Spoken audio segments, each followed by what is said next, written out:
श्रीमद्भगवद गीता तृतीय अध्याय श्लोक संख्या 26 चल रहा था ना। तो इसकी हमने व्याख्या सुनी थी कल कि क्या समझ में आया, कोई बता सकता है सार?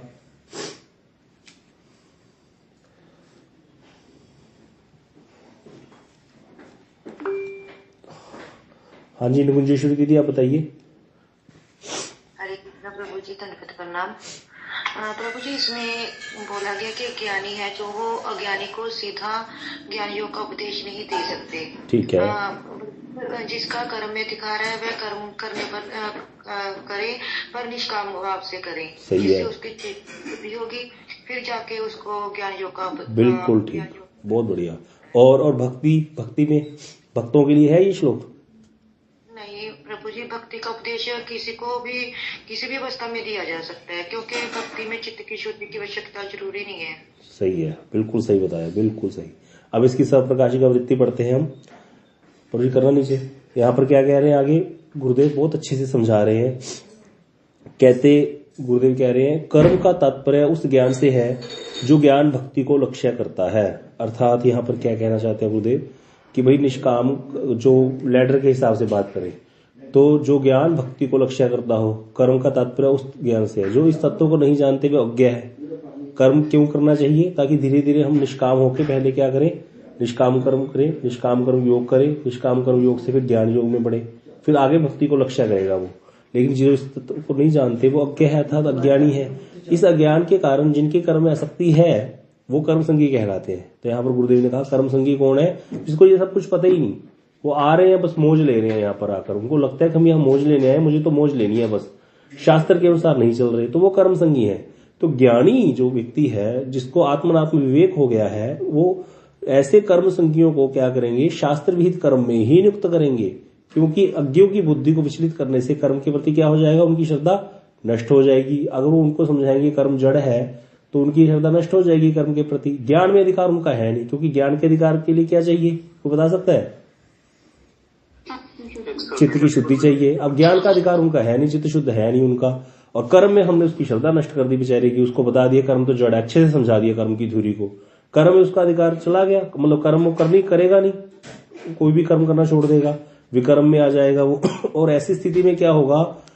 वो व्यक्ति, उसके हृदय में ज्ञान का उदय भी संभव नहीं हो सकेगा। इस प्रकार वह कर्म और ज्ञान दोनों से भ्रष्ट हो जाएंगे। यहाँ पर ये कह रहे हैं किंतु भक्ति के उपदेश में यह बात ठीक नहीं है, क्योंकि शास्त्रों के अनुसार भक्ति का उपदेश सभी अवस्थाओं में सभी के लिए कल्याणकारी है। इसलिए भक्ति उपदेशक सभी को भक्ति का उपदेश देकर कृतार्थ करेंगे। तो यहाँ पर यही बात गुरुदेव भी बोल रहे हैं। ऋषभदेव भगवान हुए हैं, भगवान के अवतार हुए ऋषभदेव जी। भागवत के 5वें स्कंद में उनकी कथा आती है। इसीलिए भक्तमाल में बोला गया है कि पिता हुआ तो एक ही हुआ ऋषभदेव जैसा, जिसने अपने 100 के 100 पुत्रों को भगवत भक्ति में लगा दिया था। 100 पुत्र थे, वो चाहता कि एक भी वापिस ना आए दोबारा संसार में। 100 के 100 पुत्रों को भक्ति का उपदेश दिया था ऋषभदेव जी महाराज जी ने। माता हुई है मंदालस ने कहा था मेरी गर्भ में तो आ गया ये मेरा पुत्र, अब आगे किसी योनि में नहीं जाएगा, ऐसा उसको उपदेश दिया था भक्ति का।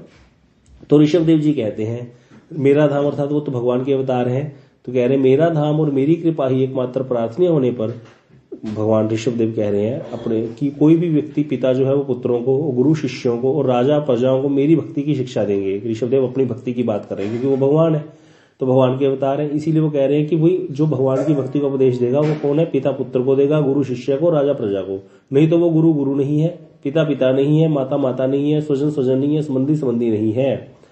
अब आगे कह रहे हैं उपदेश ग्रहण करने वाला व्यक्ति यदि उपदेश के अनुसार कार्य ना भी करे तो भी उसके प्रति क्रोध नहीं करना चाहिए। क्यों? क्योंकि कर्म विमूढ़ तत्व ज्ञान से रहित व्यक्तियों को भी कर्म में नियुक्त नहीं रहना चाहिए। अब देखिए यहाँ पर क्या समझा रहे हैं। जैसे कल हमारे मदन मोहन प्रभु जी हैं, वो थोड़ा सा डांट रहे थे सबको कि भाई क्यों आप सीखते नहीं हो, करना चाहिए है ना, क्यों आपसे जय ध्वनि क्यों नहीं बोली जा रही, कितनी बड़ी चीज है जय ध्वनि, वो बोल रहे थे। कितनी उनको एकदम से क्यों, क्या इतनी बड़ी चीज है, सब सीख रहे हैं, वो भी जॉब करते हैं, उनके भी परिवार है, बाकी लोगों के भी ऐसी परिवार है, तो क्या हो गया, क्या नहीं सीख सकते। लेकिन यहाँ कह रहे हैं कि वो भी जरूरी है कि हमको थोड़ा कोई ताड़ने वाला भी चाहिए, लेकिन फिर भी एक शिक्षा और प्रदान कर रहे हैं कि कभी क्रोध ना करो। उपदेश अगर ग्रहण करने वाला व्यक्ति उस उपदेश के अनुसार कार्य नहीं कर पा रहा तो क्रोध नहीं करना, क्योंकि तब भी उसको ये नहीं कि क्रोध करके उसको छोड़ दो कि भाई जहां जाता है। कर्म विमूढ़ व्यक्ति जो है वो तत्व ज्ञान से रहित है, उसको कभी भी हमें कर्म में नियुक्त नहीं करना चाहिए, नहीं करना चाहिए कि कर्म में, क्योंकि मोहंध को काम्य कर्म में नियुक्त कर, इससे बड़ा गलत और क्या होगा, संसार कूप में गिरा देने से किस पुरुषार्थ की प्राप्ति होगी। कोई व्यक्ति कर्म करे जा रहा है, उसको हम भक्ति का उपदेश नहीं दे रहे, हम उसको कौन से पुरुषार्थ की प्राप्ति करवा देंगे, वो क्या पुरुषार्थ प्राप्त कर लेगा कर्म करते करते। गोस्वामी जी लिखते हैं, छूट ही मल की मली ही धोए, वृत की पाप कोई बारी भिगोए। अरे भाई, मैल के धोने से क्या मैल छूटता है, पानी को मथने से क्या घी निकल आएगा। तो इसीलिए कर्म का उपदेश कैसे दे सकते हैं हम किसी को कर्म करते। कई जगह लिखा होता है मंदिरों में जाओ कर्म ही ईश्वर है। कई लोग कहते हैं गीता में भगवान ने बोला है कर्म कर कर्म कर। भाई कर्म कर की बात ठीक है, लेकिन वो किसके लिए बोला है, समझो इस चीज को। इसीलिए भक्ति का उपदेश जरूरी है देना। मोहांध व्यक्ति है जो मुंह में अंधा हुआ पड़ा है, काम्य कर्म में नियुक्त कर रखा है जिसने अपने आप को, ऐसे व्यक्ति को हम और काम्य कर्म में नियुक्त करके संसार से गिरा रहे हैं, तो इससे उसको क्या मिल जाएगा, किसी भी पुरुषार्थ की प्राप्ति नहीं होगी। इसलिए श्रीधर गोस्वामी पाद जी ने भागवती श्लोक की टीका में कहा है, इस जो श्लोक जो ऊपर आया था, कि भक्ति के अतिरिक्त कर्म में प्रवृत्त होने का उपदेश देने से पाप होता है। हम भक्ति का उपदेश नहीं दे रहे किसी को, कर्म में प्रवृत्त किए जा रहे हैं उसको, ये पाप है।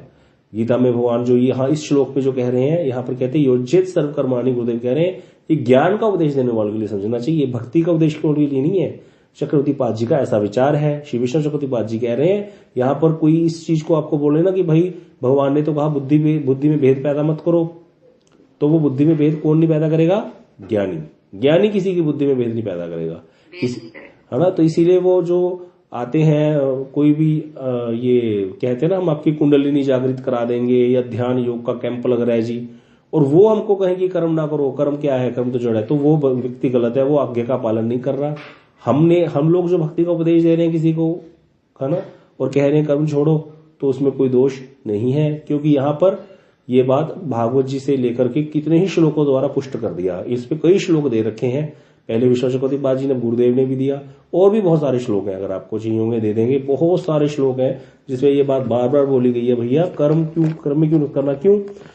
आप देखो कर्म से जो फल प्राप्त होता है तो भक्ति से मिल ही जाएगा, तो इसीलिए कर्म करने की जरूरत ही क्या है। जो कर्म से क्या प्राप्त होता है, संसार के भोग, भक्ति से तो अपने अनायास ही मिल जाते हैं भोग सारे, तो फिर कर्म में नियुक्त क्यों करेगा कोई व्यक्ति किसी को। इसीलिए जो है कर्म कांड से तो भोग ही मिलेगा, ज्ञान कांड से मुक्ति मिलेगी। कर्म और ज्ञान का उपदेश ना देकर के भक्ति का उपदेश देने से जो वस्तु कर्म और ज्ञान से प्राप्त होने वाली है वो तो भक्ति से अनायास ही मिल जाती है। 3 अवस्थाएं होती है नाम की, श्री नाम जो नाम भजन करता है व्यक्ति, कोई बता सकता है कौन कौन सी नाम की 3 अवस्थाएं कौन कौन सी होती हैं जब नाम करता है कोई जीव। मैं बद्ध जीव हूं, मैंने नाम करना शुरू किया। हाँ जी डॉक्टर अच्युत बताइए। तो ये नामापराध, वाह वाह, ठीक है। और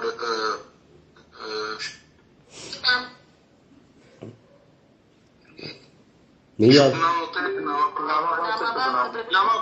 नामाभास। तो नामाभास, नाम अपराध और शुद्ध नाम। शुद्ध नाम मतलब जहां पर तार जुड़ गई, शुद्ध नाम तो वो है जहां पर पूरा करंट आ रहा है, वो डायरेक्ट सीधे तारें जुड़ गई हैं भगवान के साथ, वो तो नाम शुद्ध नाम है। जहां पर संबंध ज्ञान भी हो गया कि मैं भगवान का सखा हूं, या मैं भगवान का वात्सल्य भाव में भगवान की सेवा करने वाले उनके माता पिता के भाव वाला हूं, या मैं सख्या रस का हूं, वात्सल्य रस का हूं, या मधुर रस का हूं, ये वाला भाव, शांत रस हूं, दास्य रस का भक्त हूं, ये पता चल जाता है, जिसमें संबंध ज्ञान भी हो जाता है। अपराध और अनर्थ सारी नष्ट हो जाते हैं, उसको कहते हैं शुद्ध नाम। जिस अवस्था में अभी संबंध ज्ञान भी नहीं है और बुद्धिपूर्वक अपराधों से बचना शुरू कर दिया, है ना, अनर्थ भी है, अपराधों से बचना शुरू कर दिया बुद्धिपूर्वक, अनर्थ भी बाकी है, काम क्रोध है हृदय में, लेकिन अपराधों से बचना शुरू कर दिया बुद्धिपूर्वक, और संबंध ज्ञान भी नहीं है, उस अवस्था में जो नाम निकलता है मुख से उसको बोलते हैं नाम आभास। अपराध भी भरे पड़े हैं, अनर्थ भी प्रचुर मात्रा में है, और संबंध ज्ञान भी नहीं है भगवान के साथ, ये जो अवस्था होती है नाम की, उसको बोलते हैं नाम अपराध। अब हम मेरे जैसे व्यक्ति का तो नाम अपराध ही होता है हर समय। महाप्रभु जी ने बोला था सदा होए नाम अपराध कभू नाम आभास। कभी कभी कोई विशेष स्थिति में कभी कभी नाम आभास हो जाता है।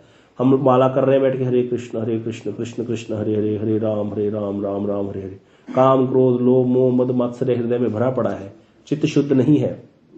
ऐसी अवस्था में जो मुख से नाम निकल रहा है, अपराध भी हो रहे हैं, तो इसी कारण से क्या हो रहा है, वो नाम अपराध ही हो रहा है, अभी संबंध ज्ञान भी नहीं है। तो ऐसी अवस्था में ये जो नाम अपराध हो रहा है, इसका फल क्या है, कोई बता सकता है? ये नाम अपराध जो व्यक्ति कर रहा है, इसका फल क्या है? भोग, हाँ, संसारिक भोग तो मिल जाएंगे, लेकिन जो इसी उद्देश्य से कर रहा है कि मुझे भोग मिलेंगे, उसको तो भोग मिलेंगे। जो इस उद्देश्य से कर रहा है कि जो इस उद्देश्य से कर रहा है कि मुझे भजन करना है, मुझे प्रेम चाहिए भगवान का, उसका धीरे धीरे नाम अपराध से नामाभास में शिफ्ट हो जाएगा वो, ठीक है ना। तो वो अपराधों से बचना शुरू हो जाएगा। अब अपराधों से कैसे बचेगा, दोनों चीजें चलेंगी वहां पर। एक तो ज्ञानी की तरह नहीं है यहाँ पर, ज्ञानी को तो सारा अपनी जिम्मेवारी उसकी अपनी है, उसको अपने आप देखना, अपना चित्त शुद्ध करना है। भक्तों में क्या होता है, भक्त जब नाम की संख्या बढ़ाते हैं, नाम करने लगे जाते हैं, कथा कीर्तन में अभिनिवेश करते हैं, धीरे धीरे धीरे भजन करते करते जो अपराध है उसकी संभावना कम होने लग जाती है, जैसे जैसे भजन बढ़ता है। प्रभु जी हमको बोलते थे, हम लोग को जाकर प्रभु जी के पास बार बार ही बोलते थे, प्रभु जी क्या करें, हृदय में तो कितना कुछ भरा पड़ा है, नाम करते हैं वो मन थोड़ी लगता है, और ऐसी क्या वो समझ नहीं आता। प्रभु जी कहते अभी क्या नाम होगा तुम्हारा, अभी 50 साल तो पार कर लो, माला को 20 साल रगड़ो अच्छे से हाथों से, माला को ऐसे रगड़ दो बिल्कुल इमली के दाने बना दो, इतना माला रगड़ो, और जब माला रगड़ोगे इतनी देर 20 साल तक साधु संग करोगे, तब जाकर के जब शुरू होगा नाम, फिर कहते आस्वादन होगा नाम का। तो क्यों कब कह रहे हैं वो बात, अभी प्रभु जी के लगभग 60 साल के करीब है, वो इस चीज का अनुभव कर रहे हैं कि अब मैं आनंद ले रहा हूं भजन का, है ना। उनका तो 100 करोड़ नाम हो चुका है प्रभु जी का, हमारे 100 कोटि नाम हो चुका है उनका। तो इसीलिए जिसका 100 कोटि नाम हो जाता है उसको कई प्रकार की जो है आगे बढ़ता है वो व्यक्ति।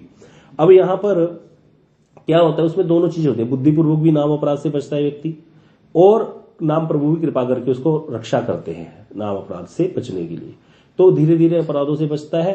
फिर कभी कभी नामाभास होता है। नामाभास क्या होता है, जहां पर नाम करते करते कभी याद आ जाए, ब्रज की याद आ गई, या एकदम से किसी संत का याद आ गया, गोस्वामी तुलसीदास जी की याद आ गई, नाम कर रहे हैं हरे कृष्ण कृष्ण, एकदम से याद आ गया कैसे भजन करते थे, कैसी उनकी रहनी थी, हम लोग, है ना। ऐसे मन में कभी जब जैसा हम सुनते हैं करते हैं उसका बात आई जाती है मन में कभी, उस समय जो मुख से नाम निकलेगा, क्योंकि हमारा हृदय हो जाता है आदर। कई बार किसी का भजन आदर्श देखते हुए, भजन के आदर्श के विषय में सुनते हुए, सोचते हुए, तो जो वो नाम निकलता है मुख से, उसको बोलते हैं नामाभास। जैसे कल गौर पूर्णिमा है, अब कोई कुछ करे चाहे ना करे, कल की तिथि बड़ी विशेष है, तो सब लोग अच्छे से नाम करने की चेष्टा करेंगे, और थोड़ा आनंद भी होता है हृदय में, तो उस समय भी जो नाम निकलता है वो नामाभास हो जाता है। ये नामाभास का फल क्या है, हाँ, नामाभास से मुक्ति मिलती है, या फिर नामाभास लेके जाएगा आपको शुद्ध नाम की तरफ धीरे धीरे। लेकिन नामाभास से भी मुक्ति तो पक्का ही है, मुक्ति तो मिल ही जाएगी, ठीक है ना। तो इस तरह से मुक्ति मिल जाती है नामाभास से। नामापराध से भोग मिल जाते हैं, तो कर्म से मिलता है भोग, कर्म कांड से भोग मिलते हैं संसार के, तो नाम अपराध से ही भोग मिलने शुरू हो जाते हैं। ज्ञान कांड से, ज्ञान का अनुशीलन करने से चित्त की शुद्धि हो जाए जिसकी, निष्काम कर्म योग का आश्रय ग्रहण करेगा पहले, फिर चित्त शुद्ध होगा, आत्मात्म विवेक होगा, फिर ज्ञान योग का आश्रय ग्रहण करेगा, फिर उसको मुक्ति मिलेगी। इतना कुछ करके वो भी बड़ी मुश्किल है, और वो मुक्ति नाम के आभास से ही मिल जाती है। बताओ, नाम के आभास से मुक्ति मिल जाती है। शुद्ध नाम से क्या मिलेगा, वो तो इतना प्रेम के फल ऐसे लगते हैं बेल पर कि वो खा खा के आस्वादन कर करके तृप्त हो जाता है साधक, और फिर बांटने शुरू कर देता है। तो शुद्ध नाम का ऐसा फल है। अब यहां पर हम लोगों को क्या चेष्टा करनी चाहिए कि हम लोगों को धीरे धीरे चाहिए कि हम क्या करें, धीरे धीरे नामाभास में आए। अब नामाभास में कोई अपनी मर्जी से कैसे आ जाएगा, अपराधों से कैसे बच जाएगा। अभी मैंने बोला नामाभास की स्टेज क्या है, जहां पर अपराध नहीं है लेकिन अनर्थ है। जब अनर्थ है, अपराध होते क्यों है बताओ, अपराधों का कारण क्या होता है, अपराध हमसे होता ही क्यों है। हाँ, क्योंकि हृदय में अनर्थ बैठे हुए इसीलिए अपराध हो जाता है। मैं बताता हूँ कैसे होता है अपराध। आज कल हर्ष प्रभु जी ने भंडारा दिया था मठ में, क्योंकि हम तीर्थ यात्रा करके थे, इनके माता पिताजी ने दिया भंडारा। अब हमने, ज्यादा लोग नहीं थे, 40-50 रसगुल्ले मंगाए थे। अब वहां रसगुल्ले बटने लग गए। अब मेरे मन में 2 रसगुल्ले खाने की इच्छा आ गई, मान लो, ठीक है, क्योंकि मेरे मन में लोभ है, मेरे को जीवा का आस्वादन चाहिए। अब मेरे हृदय में कामनाएं भरी पड़ी हैं, अनर्थ है, अनर्थ के कारण 2 रसगुल्ले खाने की इच्छा आ गई। अब वहां पर जो बांटने वाला है, मान लो हर्ष प्रभु जी हैं, उन्होंने क्या किया, 1 रसगुल्ला किसी और वैष्णव को दे दिया, जो मैंने पहली निगाह मार रखी थी, तो मैं उठाऊंगा। अब यहाँ पे मेरा क्या हो जाएगा, मेरे लोभ के कारण अपराध होगा कि नहीं होगा मेरा, मैं उस वैष्णव के प्रति ऐसे हो जाएगा, मेरे को उनको दे दिया या ऐसे कर दिया। तो इसी प्रकार अपराध जो होते हैं वो अनर्थों के कारण भी होते हैं। तो नामाभास वाली स्टेज भी आनी कोई आसान थोड़ी है, क्योंकि अनर्थों के कारण तो अपराध होते हैं, अपराध से कैसे बचेगा व्यक्ति? अब अपराध जो होते हैं वो अनर्थों के कारण तो होते हैं, हमारे हृदय में क्रोध होता है, लोभ होता है, तभी तो अपराध होते हैं।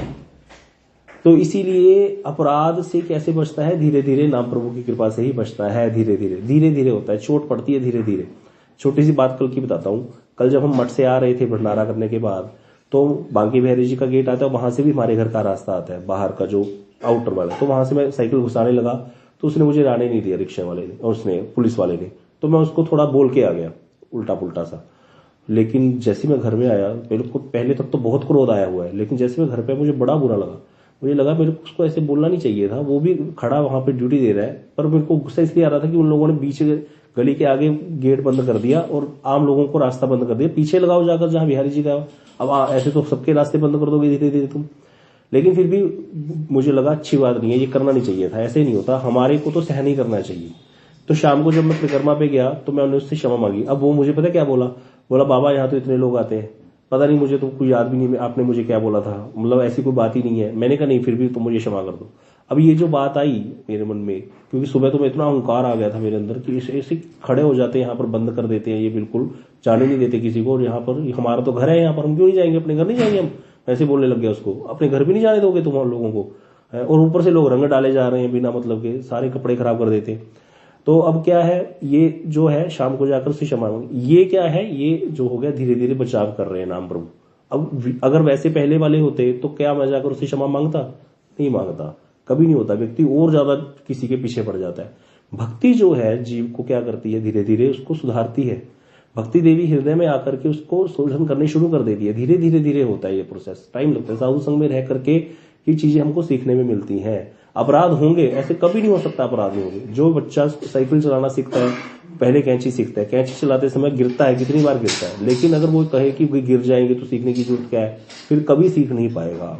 ऐसे कभी नहीं हो सकता कि व्यक्ति अपराध ना करेगा। अपराध तो होंगे, काम है हृदय में तो गिरेगा व्यक्ति, क्रोध है हृदय में तो गिरेगा, क्रोध के कारण भी गिरेगा, लोभ के कारण भी गिरेगा, मद मात्सर्य सबके कारण गिरेगा, लेकिन गिर के फिर उठेगा।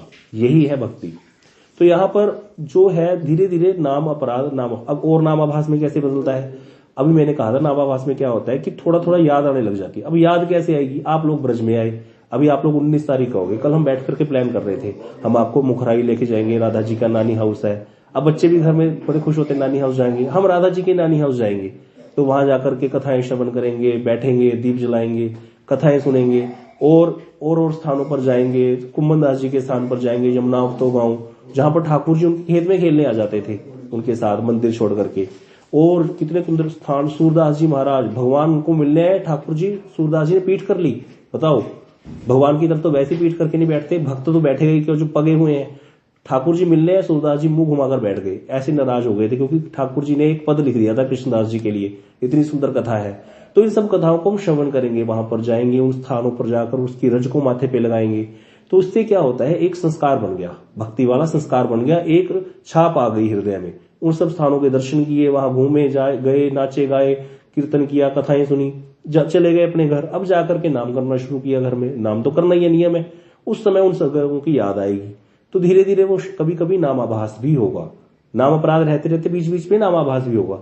ऐसे साधु संग करते करते, कथाएं सुनते सुनते, इन स्थानों के दर्शन करते करते, वैष्णव की कथाएं सुनते सुनते, बीच में जो तिथियां आती हैं उनका पालन करते करते कभी कभी नामाभास भी शुरू हो जाता है। फिर व्यक्ति धीरे धीरे शोधन हो जाता है। और नामाभास का फल बताओ, मुक्ति। जिस मुक्ति को प्राप्त करने के लिए योगी पंचाग्नियां तपाते हैं, वो मुक्ति अनायास ही पड़ी है यहाँ पर। तो कितनी महिमा है भक्ति की। तो इसीलिए कहते हैं भाई, भक्ति का उपदेश क्यों नहीं देगा कोई व्यक्ति किसी को? जरूर देगा। जो कर्म से मिल रहा है, जो ज्ञान से मिल रहा है, तो भक्ति से अनायास ही मिल जाएगा। इसीलिए भक्ति को उपदेश देने में कोई दोष नहीं है। मात्र एक ध्यान देने वाली बात है, श्रद्धा होनी चाहिए। थोड़ी सी भी श्रद्धा है तो उसको भक्ति का उपदेश आप दे सकते हो। अब जिसकी बिल्कुल भी श्रद्धा नहीं है, कई लोगों को लग रहा होगा अरे मेरे पति तो कुछ करते ही नहीं है, उनको कैसे लगाऊं मैं। किसी को लग रहा मेरी पत्नी तो उठती नहीं है, वो तो सोती रहती है, इसको कैसे लगाऊं। तो वो जिस चीज में उनकी थोड़ी बहुत कहीं ना किसी भक्ति के 64 अंग है भाई, कुछ कम तो है नहीं। ज्ञान में तो एक ही है, बस चित्त शुद्ध करो, चित्त शुद्ध करो, ना इति ना इति ना इति। कर्म में क्या है, भोग है, इसीलिए वो अनेक प्रकार के वहां पर कर्म कांड का विस्तार है। लेकिन भक्ति में तो 64 अंग है भक्ति के। तो कोई व्यक्ति की किसी न किसी जगह में श्रद्धा तो होती है। कई लोगों को भगवान का अर्चन करने में बड़ा अच्छा लगता है, कईयों को श्रृंगार अच्छा लगता है स्त्रियों को, वो भजन नहीं कर सकती, तो उनको वैसे में लगा के उनकी सुकृतियां बनाओ, किसी भी तरीके से सुकृतियां बन जाए। अब कईयों के पति हैं जो कुछ नहीं करते, वो अपने पति से पैसा तो मिलता ही है उनको घर चलाने के लिए, उसमें से बचाकर उस पैसे से वैष्णव सेवा कर दो। इस प्रकार से उनकी सुकृति बन गई, उनका धन खर्च हो गया सेवा में। देखो धन क्या होता है, धन एनर्जी है। एनर्जी हमारी जहां जाएगी ना व्यक्ति की, वहीं उसको खींच के लेके जाती है, खींच के वहीं हमारा खिंचाव होता है। हम सारा दिन मरते हैं पैसा कमाने के लिए, तो उससे जो है पैसा आता है, मरते हैं सारा दिन पुरुषार्थ करते हैं तो धन आता है। तो धन क्या हो गया, हमारे एनर्जी का फल है। वो एनर्जी का फल जब भगवान की सेवा में लगेगा तो हमें अवश्य खींचेगा ही खींचेगा उस तरफ। इसीलिए धन को वैसे तो हर जगह शास्त्र में क्या बताया गया, नरकगामी, नरक में लेके जाना बताया गया, लेकिन यही धन अगर भगवान और भक्तों की सेवा में लग जाए तो वो क्या है, मुक्ति का खुला द्वार है, यह भी बताया गया। तो इसीलिए किसी भी प्रकार से धन की सेवा, लेकिन सबसे लास्ट सेवा बताई गई है। वैसे सबसे पहले तन मन की सेवा है, उसके बाद वाणी की सेवा, तन मन की सेवा, लास्ट सेवा धन की सेवा है। अगर कोई कुछ भी नहीं करता उससे धन सेवा में खर्च करवाओगे आप, और नहीं तो तन मन और जो वाणी, ये सेवाएं जो है ये ज्यादा श्रेष्ठ मानी गई है। तो इसीलिए क्योंकि धन जो है ना, इसमें दोष बड़े होते हैं, ये साधुओं को भी खराब कर देता है धन। इसीलिए बाबा महाराज इस पे बहुत अच्छे से समझाते थे हमें कि कोई तुमको धन दे तो इसमें बहुत खुश मत होना, ये तो ऐसा फंसा के रख देगा तुमको कि बिल्कुल ही राम राम हो जाएगा तुम्हारा। तो तुम तो कहते यहाँ आयो भजन करने, वो व्यक्ति तो संसारी है, उसको तो चाहिए ही, वो तो चढ़ाएगा ही तुमको 500 रुपये, वो देगा ही तुमको प्रणामियां, लेकिन तुम्हें देखना है, तुम यहाँ भजन करने आए हो, कहीं उसी में मत फंस जाना। तो इसीलिए ये भी बड़ा जरूरी है। लेकिन जिसका है धन अगर सेवा में लग जाए तो वो उससे उसका कल्याण होगा ही होगा, ये पक्की बात। अब अगला श्लोक भी इसी के रिलेटेड ही है। हाँ जी संजय प्रभु, आपको कोई हैंड रेज किया था, कोई प्रश्न है? हरे कृष्णा प्रभु। हाँ जी प्रभु जी ऐसे पूछ रहा था, मान लो किसी व्यक्ति को गुरु वैष्णव की कृपा से ऐसे पता चल गया भी भक्ति से ही कहने मतलब ठाकुर जी के प्रेम की, ठाकुर जी की प्राप्ति होनी है, और वो शुरू में मतलब कि नाम करने लग गया, शुरू में तो उसका नाम अपराध हो रहा है। मान लो किसी स्टेज पे जाके उसका नाम आभास होने लग गया, मान लो जैसे कि आपने बताया भी आप अभी तो 50 साल क्रॉस तो करो, फिर जाके नाम आभास में भी हो जाओगे, और जब नाम आभास हो गया आप कह रहे हो उससे मुक्ति मिलती है। मुक्ति तो वैसे मिल जाती है मुक्ति, मतलब नाम आभास का फल है मुक्ति। और जैसे कि गुरु वैष्णव की कृपा से जब वो भक्ति में लगा था तो उसकी इच्छा बिल्कुल भी मुक्ति की तो है ही नहीं है, वो ठाकुर प्रेम की है, मान लो तो भी उसको मुक्ति ही मिलेगी? नहीं, यहाँ पर ये अच्छा प्रश्न है।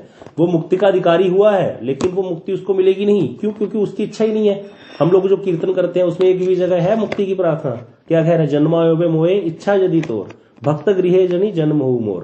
भक्त क्या कहता है, अगर प्रभु आपकी इच्छा है कि मेरा जन्म हो, भी मेरा टाइम उतना मेरा भक्ति में आगे बढ़ा नहीं मैं, तो आपकी इच्छा है मेरा जन्म हो, तो मेरी एक इच्छा है मुझे भक्त के घर में जन्म दे देना बस। वो मुक्ति नहीं चाहता। शुद्ध भक्त कभी भी मुक्ति नहीं चाहता, शुद्ध भक्ति का अनुशीलन करने वाला। इसीलिए तो गुरुपद आश्रय की जरूरत है। ये उनके लिए है, जैसे कई लोग होते हैं, हमारे संगरूर में एक दीदी थी, वो आके नाम ले गई महाराज जी से। अब वो नाम तो कर रही है ना, कभी कभी उसका हो सकता है नामाभास भी हो जाए। अब वो कथा नहीं सुनती, महाराज जी आते हैं संगरूर में तो भी दर्शन करने नहीं आती। अब लेकिन वो भजन तो करती है, मुझे पता है, वो माला करती है। अब ऐसे व्यक्ति को क्या हो जाएगा, मुक्ति मिल जाएगी, क्योंकि उसको पता ही नहीं मुक्ति क्या होती है, भक्ति क्या होती है, भक्ति का फल क्या है, मुक्ति का फल क्या है, उसको कुछ पता ही नहीं। तो ऐसे व्यक्ति को मुक्ति मिल जाएगी, उसको तो मुक्ति बहुत बड़ी लगेगी। उसको क्या है, उसको पता ही नहीं, कुछ कथा ही नहीं सुनी, सत्संग ही नहीं किया, कभी साधु संग करती ही नहीं है। वो काने फूका, प्रभुपाद बोलते थे काने फूका, कान में फूको मरवा ली बस, उसके बाद गुरु जी के पास नहीं जाना, कथा सुननी नहीं, साधु संग करना नहीं। ऐसे व्यक्ति को मुक्ति मिल जाती है। उसको पता ही नहीं मुक्ति के प्रति मुझे आकर्षित क्यों नहीं होना। लेकिन जो कथा सुनता है उसको पता है भी मुक्ति के प्रति आकर्षित नहीं होना। हमें क्या चाहिए, भगवान की भक्ति चाहिए। इसीलिए मैं भजन करूंगा, और अगर मेरी वो स्टेज नहीं आई तो कोई बात नहीं, दोबारा जन्म ले लेंगे, क्या हो जाएगा, दोबारा जन्म लेंगे, दोबारा इस संसार में खाएंगे धक्के अच्छे से, क्या फर्क पड़ता है। भक्तों को कोई फर्क नहीं पड़ता, कहीं बैठे रहो। ये बात किसने बोली थी, विभीषण जी ने बोली थी। जब भगवान की शरण में गए तो विभीषण को देख के भगवान बोले, भाई तुम तो दशानन वहां पे रहते हो, रावण, तुम तो ऐसे रहते हो जैसे दांतों तले जीव रहती है, तुम्हारा वहां पे रहने मतलब तुम्हारा गुजर कैसे होता है वहां पे तुम्हारे जैसे भक्त का। तो वहां पर विभीषण एक बड़ी सुंदर बात कहते हैं, बरुबर बास नर कर, हाँ वहां पर राम जी कहते हैं विभीषण को, बरुबर बास नर कर ताता दुष्ट संग जन देई विधाता। हे तात विभीषण, मुझे तो ये लगता है कि व्यक्ति नरक में रह ले वो अच्छा है। भगवान स्वयं कह रहे हैं व्यक्ति नरक में रह ले वो अच्छा है, दुष्ट संग जन देई विधाता। दुष्टों का संग ना मिले कभी, दुष्टों का संग इतना बुरा होता है, तुम ऐसे दुष्टों के संग में रह रहे हो। तो वहां पर विभीषण कहते हैं, प्रभु आपकी कृपा से जो है मेरी मति आप में ही लगी हुई है। तो वहां पर ये बात है। तो भक्त जो है वो चाहता है बस मुझे संग मिल जाए वैष्णवों का, बाकी कहीं रह रहे हैं कहाँ नहीं रह रहे, वैकुंठ में भी क्या करेंगे ऐसे तो देखा जाए। गोस्वामी जी उसका परमानंदास जी का बड़ा सुंदर पद है, कहा करी वैकुंठ ही जाई, जहां नहीं नंद यशोदा मैया, जहां नहीं गोकुल की गाय, जहां यशोदा मैया नहीं है, जहां नंद बाबा नहीं है, गोकुल की गाय नहीं है, जहां वो कृष्ण की मुरली की ध्वनि नहीं है, ऐसे वैकुंठ में जाकर क्या करेंगे। बड़ा सुंदर पद है, सुनने वाला है। तो वैकुंठ की भी यहाँ पर त्याग कर दिया भक्त ने, तो वैकुंठ को भी नहीं चाहता वो तो भगवान कहते इस मृत्यु लोक में भेजूंगा, कोई बात नहीं, वृंदावन में रहना बोला वो ठीक है। जबकि यहाँ वृंदावन में भी हम तो भी तो जड़ दर्शन ही हो रहा है। अगर इतना मुझे जन्मे दर्शन हो रहा होता तो कल मैं लड़ाई करता पुलिस वाले से, लेकिन नहीं, फिर भी इसके प्रति आकर्षण रहेगा ही रहेगा। तो ये बात भक्तों के अंदर रहेगी कि वो साधु संग करते हुए उनको क्या पता है कि मुझे किस तरफ अट्रैक्ट होना है। तो मुक्ति के लिए अधिकारी हो गया है वो, मतलब, लेकिन वो मुक्ति लेगा नहीं। भक्त कभी भी मुक्ति नहीं चाहेगा।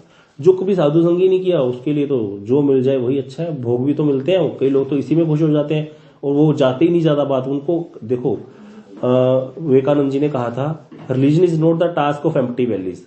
आप मुक्ति की बात कर रहे हो, जब कोई व्यक्ति भक्ति में आता है ना उसके सारे अनर्थ नाश हो जाते हैं। भक्ति का पहला जो फल बताया गया ना वो है क्लेश अग्नि, सारे क्लेश नाश हो जाते हैं। इवन भोग में भी देखो, संसार के लोग तो कर्म कांड करके भोग प्राप्त करते हैं, लेकिन वो भोग कभी उसको सुख नहीं देते। भक्तों में ऐसे नहीं होता, भक्त तो बड़ी मौज लेते हैं। जो थोड़े बहुत शुरू के भक्त होते हैं वो इसी में उलझ जाते हैं। कई लोग जो साधु संग नहीं करते उनको तो बढ़िया मिलने लग जाता है, सब कुछ बड़ा अच्छा हो जाता है सारा कुछ। इसीलिए ऐसे लोग जो है, क्योंकि पहले उनका मतलब भूख थी संसार में उनकी पूरी नहीं हुई थी, अब वो चीजें मिलने लगी तो वो इसी में उलझ के रह जाते हैं, इसी में उलझ करके रह जाते हैं। इसीलिए गुरु नानक देव जी की भी एक बड़ी सुंदर कविता उन्होंने कहा था, मोती ते मंदिर उसरही रत्न तरोही जड़ाऊ, मत देखी पुल्ला बिसरे तेरा चित्त न बचाऊ। बहुत सुंदर कविता लिखा गुरु नानक देव जी ने भगवान के, अपने आप को एक स्त्री के रूप में विरह में भगवान के कह रहे हैं, प्रभु मुझे कभी बहुत बड़े घर मत दे देना महल, मोती ते मंदिर उसरही, मोती लगे हो, महल बना हो बहुत सुंदर, रत्न तरोही जड़ाऊ, रत्न जटे हो उस घर में, जो उसकी चौखटे हो रत्नों से बनी हो, ऐसा घर मुझे मत दे देना। मत देखी पुल्य बिस्तर है तेरा चित्त ना बचाऊ, कभी प्रभु ऐसा ना हो जाए कि आपको आपके उस घर में रह करके आप जो मुझे दोगे ऐसे वाले घर में रहकर मैं आपको भूल जाऊं, बिस्तर आपको बिसर जाऊं, तेरा चित्त ना बचाऊ, मेरे चित्त में आपके प्रति चाव ही ना आए। भक्त के हृदय में तो चाव होता है भगवान के प्रति। एक बालक जब उसकी माँ सुबह से शाम को ऑफिस से बाहर वापिस आती है तो बालक मान लो खेल रहा हो तो माँ को देखकर कैसे करता है, छोटा सा बच्चा ऐसे ऐसे करेगा, हाथ करेगा कि मुझको उठा ले, चित्त में उसके चाव हो जाता है अपनी माँ को देखकर। ऐसा भक्त के अंदर चाव होता है। तो गुरु नानक देव जी प्रार्थना कर रहे हैं, प्रभु मुझे ऐसे संसार की चीजें मत दे देना ताकि मैं इन्हीं में उलझ के मेरे चित्त में आपके प्रति चाव ही खत्म हो जाए। तो इसीलिए जो लोग लेकिन शुरू में कनिष्ठ भक्त होते हैं उनमें एक चीज आ जाती है, वहां पर गुरु आकर के कार्य करते हैं, उसको निकालते हैं, बोलते हैं इसमें मत उलझो भोगों में, ये तो छोटी छोटी बातें हैं, तब जाकर के फिर वो उनको त्याग कर पाता है। नहीं तो आसान नहीं है। हर पग पर भक्त को वैष्णव संघ और वैष्णव की और गुरु की आवश्यकता है। गुरु ही उसको पार लगाते हैं तभी जाकर के। इसीलिए भक्त को अहंकार भी नहीं आता। क्यों? अहंकार तो तब आए ना जब उसने खुद से कुछ किया हो। उसको पता है हर चीज तो मेरी इन्होंने छुड़वाई है, इसीलिए भक्त अहंकार भी नहीं करते। अहंकार होते ही नहीं उनके अंदर, वो तो और ज्यादा छोटे छोटे होते जाते हैं। जितना उनके अंदर भक्ति जाती है, जितना भक्ति प्रवेश करती जाएगी उतना व्यक्ति दीन हो जाएगा। ये भक्ति का लक्षण है बस। जितनी दीनता उतनी भक्ति। क्यों? क्योंकि उसको पता है कि मैंने तो कुछ किया ही नहीं। उसको हर जगह दूसरे में भ्रत वस्तु नजर आएगी। थोड़ा सा भी कोई करता उसको तो बहुत बड़ी बात है, भाई हम तो कुछ करते ही नहीं थे, ऐसे वाला उसके अंदर भावना आ जाएगी। तो यही रहेगा हमेशा। अभी अगला श्लोक सिर्फ उच्चारण कर लेते हैं, इसको पल करेंगे। प्रकृति क्रियमाणानि गुणे कर्माणि सर्वशः अहंकार विमूढ़ात्मा कर्ता हमिति मन्यते। हाँ जी, राधा रमन प्रभु इसका अन्वय कीजिए। हरे कृष्ण विनोद बना। सर्वर्ष कर्माणि सभी प्रकार के कर्म प्रकृति गुणे प्रकृति के गुणों के द्वारा क्रिया मानिनी किए जाते हैं। अहंकार विमूढ़ विमूढ़ात्मा अहंकार से मोहित चित्त वाला व्यक्ति इति मन्यते ऐसे मानता है, अहम करता मैं करता हूँ। क्या कह रहे हैं? सभी प्रकार के कर्म प्रकृति के गुण द्वारा किए जाते हैं। अर्थात प्रकृति के कितने गुण है कोई बता सकता है? हाँ जी, कौन कौन से? सत्य, रज और तम। ठीक है, तो सारे कार्य प्रकृति के गुण द्वारा किए जाते हैं। परंतु जिसका चित्त अहंकार से मोहित है वो व्यक्ति मान लेता है, क्या मान लेता है, मैं करता हूं। एक्चुअली हम लोग कुछ नहीं कर रहे, हमारे अंदर जो गुण हावी है माया का, माया के 3 गुण है, हम माया को पसंद करके यहाँ संसार में आए। तो जो व्यक्ति सतोगुणी है वो कभी भी मीट की दुकान पर नहीं जा सकता, जो व्यक्ति तमोगुणी है वो कभी भी सात्विक खाना नहीं खा सकता। तो प्रकृति के गुण ही कार्य कर रहे हैं, ठीक है। तो इसीलिए गुणों के द्वारा कार्य हो रहा है, लेकिन अहंकार से जिसका चित्त मोहित है वो कर्ता मानता है अपने आप को।